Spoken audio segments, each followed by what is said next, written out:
anak muda anu 10 ternyata kehebatan hatena cinta ka Gusti Allah aya ma'rifatullah di jero hatena jadi kolot dirupakeun ku Gusti Allah jadi kolot sanajan kuari ge nu sabenerna mah anak muda di jerona aya ma'rifatan ngan teu dibuktikeun kolot bae ku Gusti Allah kolot eta teh mantak sewaktu-waktu kos aki-aki eta budak sewaktu-waktu gora sewaktu-waktu mah kos budak eta teh jelema lain sambarangan lamun aya jelema kos kitu ka eta lain jelema sambarangan alaihi salatullahi ma صبا وما سرحان بالنياق إلى المولى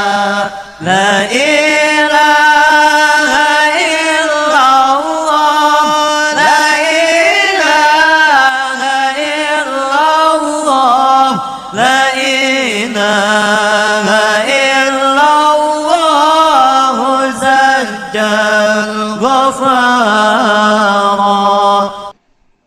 maka Gusti Allah negor ka Kangjeng Nabi Musa aing apal kana renungan anjeun sebagai hamba aing kakasih aing renungan anjeun teh ku aing diperhatikeun Musa kuari mah ku maneh disurtil bae tina kaum ratusan ribu manusia anu nyembah Nabi Luka aing teu sakabehna Musa coba teangan saloba 70 nu teu nyembah coba teangan ku Kangjeng Nabi Musa teh dulur kamari keur waktu aya Musa samiri mawa anak sapi anu menang modif tidak perhiasan kaum Kipti haju di sararembah coba Kangjeng Nabi Musa nu teu milu nyembah aya sabaraha coba Kangjeng Nabi Musa ngasruk ternyata bener ayat 70 urang Masya Allah tina 500.000 manusia 70 nu teu nyembah 500.000 manusia 70 sabaraha persen coba sabaraha persen ya Allah ya Rabbi kumpulkan coba nu 70 coba ka dieu kabeh kumpul kabeh nu 70 kakarak aya 60 10 deui cek Gusti Allah teangan begitu diteangan anak muda 10 masih pemuda keneh Masya Allah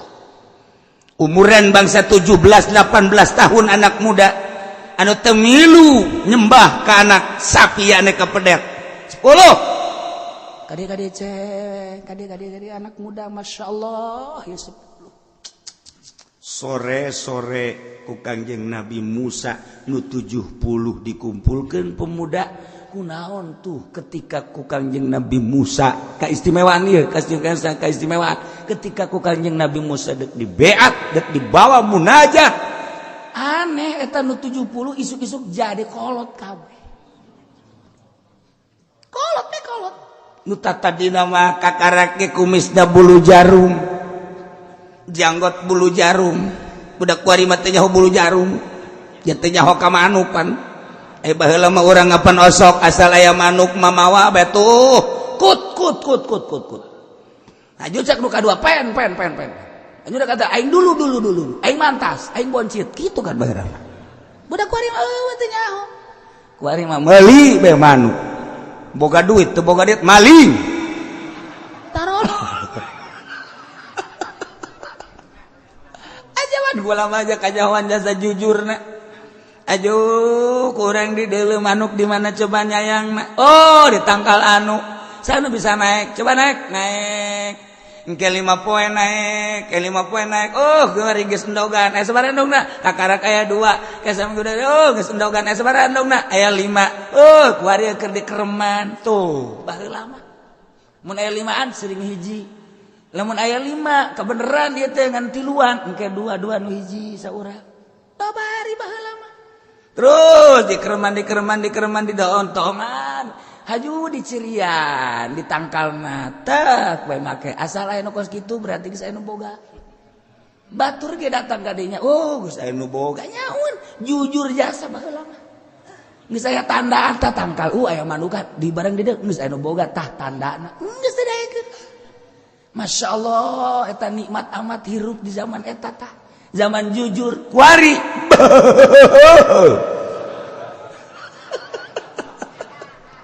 ya Allah Masya Allah kari jujur jasa terus didale benar didale kakarak borosot didale kakarak megar didale deui geus aya bulu jaruman Masya Allah kayak kadinya deui geus aya bulu centong budak bari teh nya bulu centong pan nah kuari di dalam deui geus hari Swiss tinggal tere dihiberkeun alah set dibagi tasya 2 tasya hiji ya Allah ya Rabbi eta ngeunaheun jasa beureum aju urusan parab da geus ya neangan parab atuh heuh ge ieu aing neangan parab keisukan aing keisukan itu ngeunaheun jasa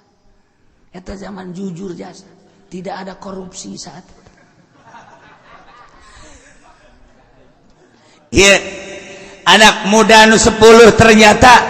kehebatan hatena cinta ka Gusti Allah, aya ma'rifatullah di jero hatena. Jadi kolot. Dirupakeun ku Gusti Allah jadi kolot. Sanajan kuari ge nu sabenerna mah anak muda di jerona aya ma'rifatan ngan teu dibuktikeun kolot bae ku Gusti Allah kolot eta teh. Mantak sewaktu-waktu kos aki-aki eta budak. Sewaktu-waktu ngora, sewaktu-waktu mah kos budak. Eta teh jelema lain sambarangan, lamun aya jelema kos kitu, tah eta lain jelema sambarangan. 2 barangan eta.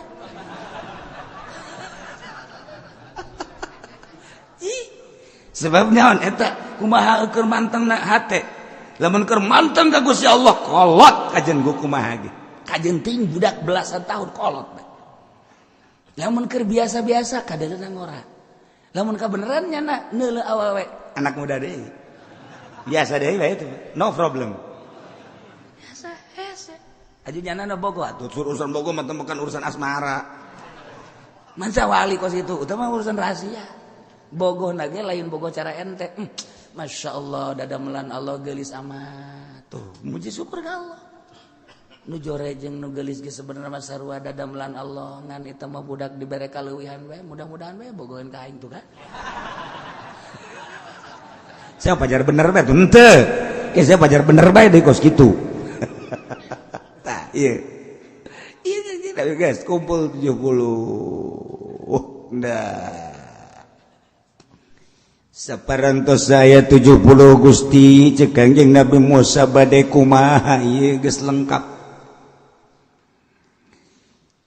Cek Gusti Allah nu 70 teh Musa ajak munajat ka Gunung Tursina bawa ku maneh lantaran eta lain jelema sambarangan.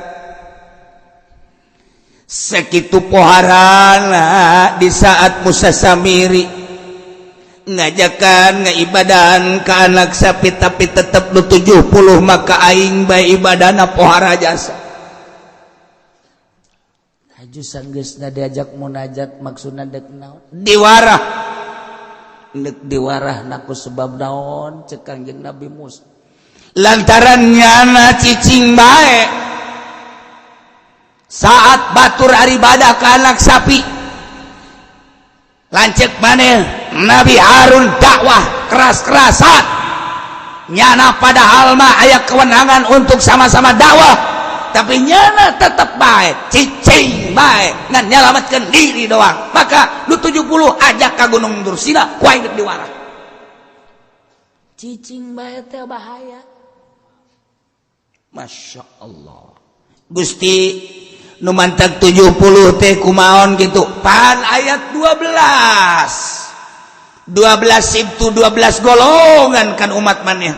Ayo sagolongan anak. Ieu adalah genep.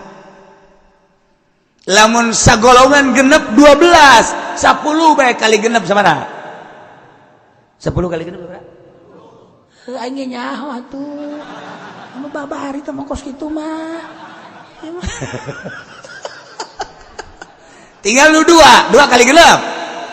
tuh bener pinter dah. Nah jadi genep 10 jeung 12 sabaraha 72 Gusti sedangkan Gusti nitah teh 70 golongan abdi teh kapan aya 12 sagolongan dicokot genep ieu kan leuwih 2 ieu kumaha Gusti nu 2 nu hiji ngaranna Kalib nu hiji de ngaranna Yusa eta mah antep ulah diajak munajat kunaon Gusti aya rahasia ke di tukang masyaallah geus dibejakeun ka Gusti Allah. Nu mantap kami mah geus pernah zarah ka Kangjeng Nabi Yusa alaihissalam di Yordan. Panjang kuburanna ge. Penerus Kangjeng Nabi Musa. Tah, ieu dongengna tah.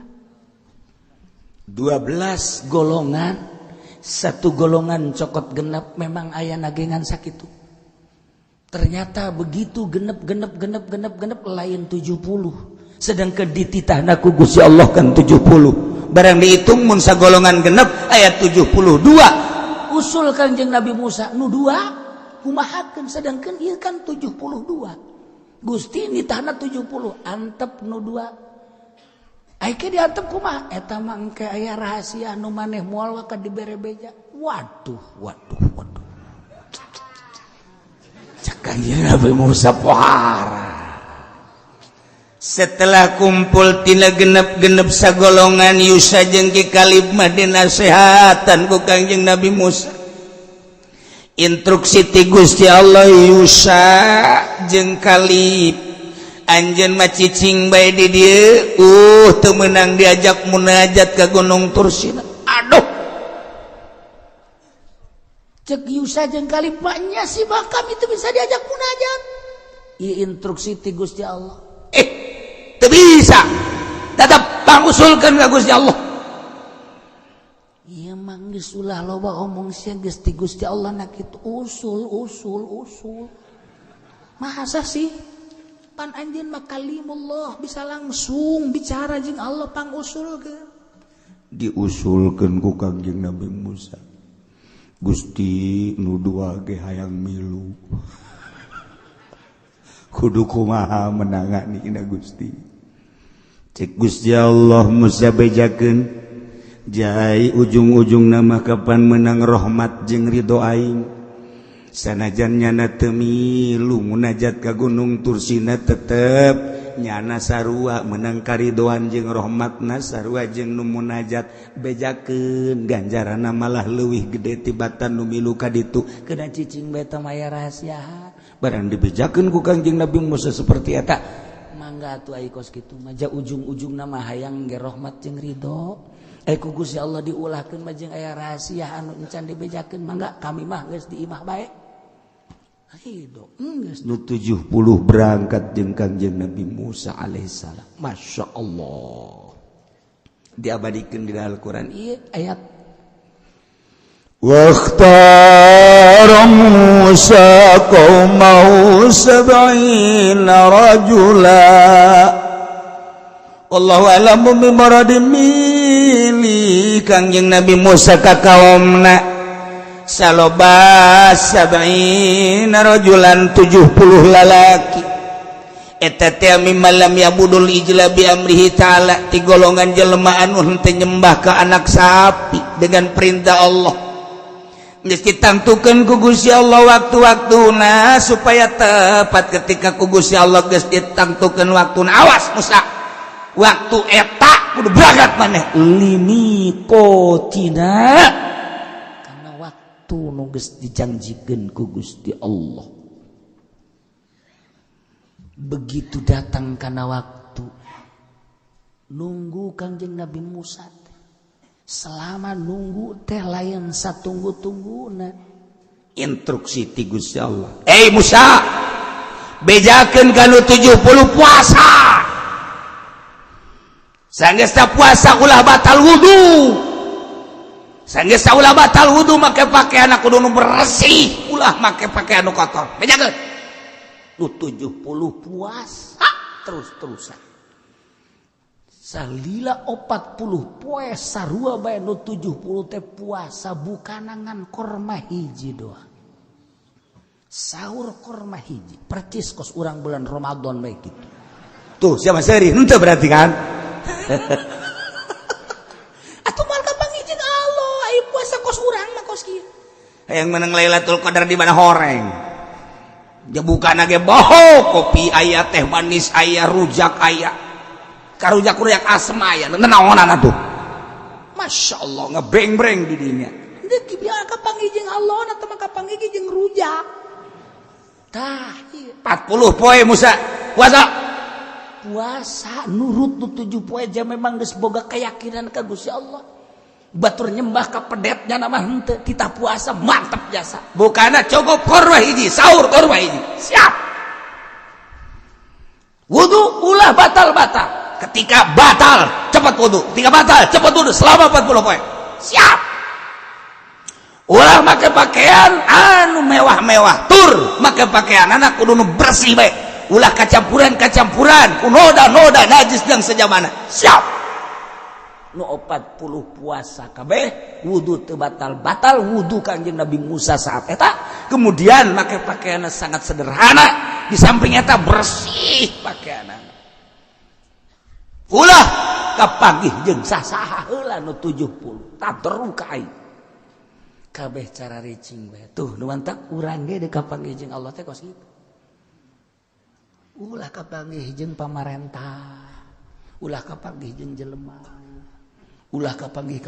ulah daharna ulah seubeuh teuing cukup korma lamun urang mah lah ai hiji memeureunanan potongan urang mah moal kuat nya 3 lah langsung masalah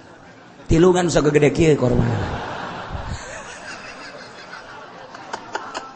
kuari aya korma Amerika teh tuh poe teh sok poe kieu tah ngadahar 3 ge teh moal buar senep basana teh mah malah mah aya di hareupeun urang nama 3 di tukangan di jero kamar ngadahar deui 3 deui waduh teman deuk ka Allah tah ngaranna ka korma tuh ketika urang dahar hate kumaha nginum hate kumaha masalah dahar jeung nginum masalah tapi hate dia emang wali emang teu dahar emang wali kumaha teu nginum cuman nya nama dahar jeung nginum oh ieu mah bagian awak hate aing mah tetep ka Allah ketika nginum oh imah bagian awak kata aing mah tetep ka Allah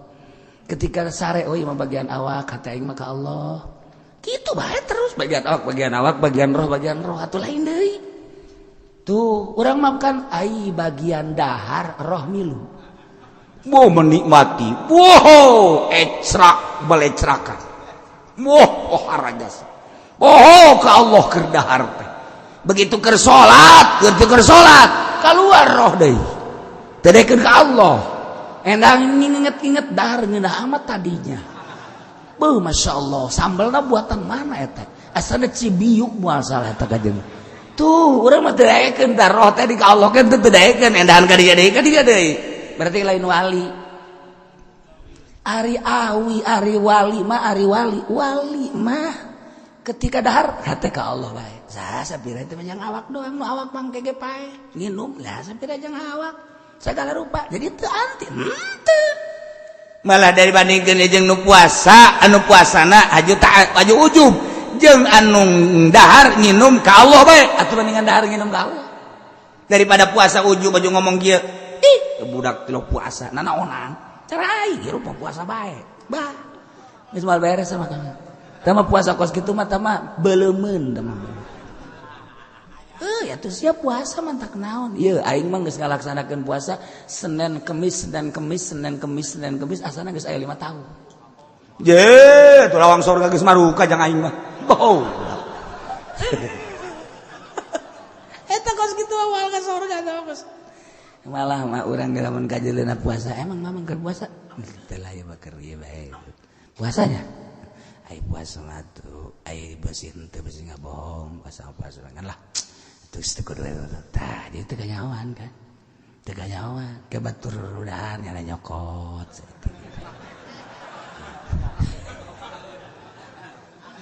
maksudnya henteu nyokot doang abeh teu kadele puasa tapi teu didahar henteu dicekel we kitu tah set mun kue teh mun roti teh roti nyekel nya lagi nyekel tapi teu didahar abeh kadeuna ulah kos tu puasa ke pribumi ka jero diwape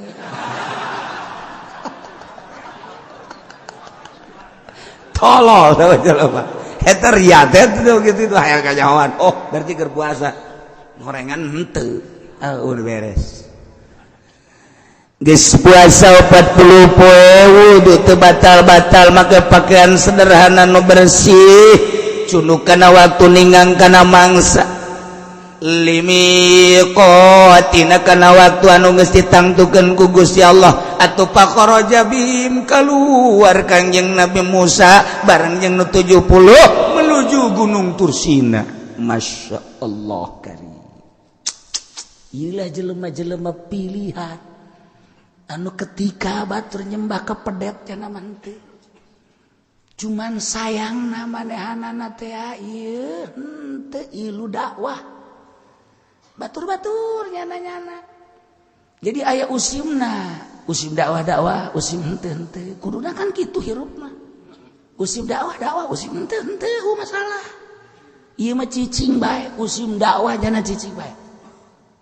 berangkat jeung Kangjeng Nabi Musa naik ka Gunung Tursina ngan cek Kangjeng Nabi Musa di pertengahan cicing heula manehnya kula heula dek ka luhur sorangan instruksi ti Gusti Allah mangga naik Kangjeng Nabi Musa ka luhur begitu naik Masya Allah turun cahaya seperti mega di luhur langit hese dicaritakeunana anu lir teu beda jeung mega turun ka handap tetapi dicaritakeunana hese nu mantak hese warnana disebut beureum lain disebut koneng lain disebut biru lain disebut hejo lain disebut herang lain disebut hese warna eta teh hese dicarita tercengang kabeh keindahan warna nu turun ti langit kakara Kangjeng Nabi Musa ngawean nyauran yap kadia ayo geura kade narae kabeh narae asup ka jero mega eta mun cara mega cahaya nu luar biasa Masya Allah karim pohara di jero eta teh keindahan anu luar biasa kabeh sararujud ku nikmat-nikmatna 70-an brek dikersakeun ku Gusti Allah teh bisa ngadenge nyana teh mukalamahna Kangjeng Nabi Musa jeung Gusti Allah Kangjeng Nabi Musa teh mukalamah jeung Gusti Allah aya instruksi kadenge teh kudu 70-an if'al la taf'al kerjakan anu jangan dikerjakan anu pagawe anu pigawean anu ulah dipigawean eta nu 70 ngadengekeun nikmat luar biasa hanya ngadengekeun ge lain ngadengekeun lain ngadengekeun sunan kitu ngaranna bahasa Allah ngadengekeun ge suara Kangjeng Nabi Musa anu kadengekeun mukalamah jeung Gusti Allah sakitu nikmat pohara jas ngeunah lain lalagaan nikmat pohara jas geus lila langsung naik deui ka luhur eta si cahaya mega kabeh bersyukur kuminah-ngeunah teh ngadenge munajat Kangjeng Nabi Musa urang mun ngadenge doa para wali bae kan ngeunah urang ngadenge babacaan wali Allah emang teu ngeunah babacaan mah eta kena tapi penyentuh umat hate doana para wali padahal mah doana eta kena kok tersentuh hate urang kunaon sebabnya nana langsung jeung Gusti Allah urang doa nama eta kene babacaan eta kene tapi kok indah amat Quran mun dibaca ku wali Allah urang ngadengekeun ngeunaheun amat ko lain deui sih lain tina suara lain tina makhraj lain tina gaya tetapi aya keindahan tersendiri ngadengekeun wali Allah maca Quran teh lain deui kunaon eta hatena langsung jeung Gusti Allah urang ngadengikeun kori ngeunaheun tetapi datang ka ceuli doa saindah-indahna jeung sangeunah-ngeunahna sabagus-bagusna makharijul hurufna datang ka ceuli doa carita anang ke di luar ngeunaheunnya ngaji bagusnya makhraj ngan seukur sakitu tapi ketika wali Allah maca Al-Qur'anul Karim rada lain deui saya nyebutkeun anak kok tiis amat hate ketika ngadenge wali ngadoa kok ngeunaheun amat padahal mah eta kene ieu cacak-cacak wali Allah atuh komo Kangjeng Nabi Musa geus teu bisa dibayangkeun nu mantang sahabat babarengan jeung Kangjeng Nabi kabeh jadi wali Allah ashabi kan nujub bi ayyim iqtadaitum ihtadaitum sahabat kaula lir teu beda jeung bintang di langit anu gemerlapan kabeh bercahaya atuh panu dituturkeun ka Kangjeng Nabi anu dikupingkeunana suara Kangjeng Nabi bi ayyihim iqtadaitum ka mana bae anjeun nuturkeun sahabat ihtadaitum bakal meurang pituduh jehe nu mantap urang teh lamun ngadengekeun kiai anu lain kok kana hate jadi lain deui sok dengekeun kiai partai baliklah haridang kunaon teh teu eureun-eureun ngajakan ka Golkar mah seneb aing mah eta sia datang eta si sok dibere duit oh eta sia mah tolol sakalian tolol bae aing mah seneb beda atuh komo ngupingkeun Kangjeng Nabi Musa kakuping muka lama jeung Allah lain suara Allah na tapi suara Kangjeng Nabi Musa nu keur munajat ka Gusti Allah indah amat masya Allah kabeh cirambai cai mata lain sedih tapi nikmat bunga nu pohara luar biasa eueuh papadaan indah na pohara nu 70 pohara idinya barang geus eueuh eta cahaya teh tiba-tiba aya gempa anu pohara gempa gunung oyag-oyagan nyana raragagan padahal mah tos munajat ngadengi suara Kangjeng Nabi Musa nu indah tapi tiba-tiba ieu goncang gempa falamma akhadhathumur rajfatu qala rabbi law syi'ta ahlaktahum min qablu wa iyyai atuhlikuna bima fa'ala sufa'u minna barang kakenaan ku goncangan gempa bumi anu dahsyat luar biasa nah make jeung digempakeun padahal mah mantas milu munajat aya naon ieu wallahu a'lam bissawab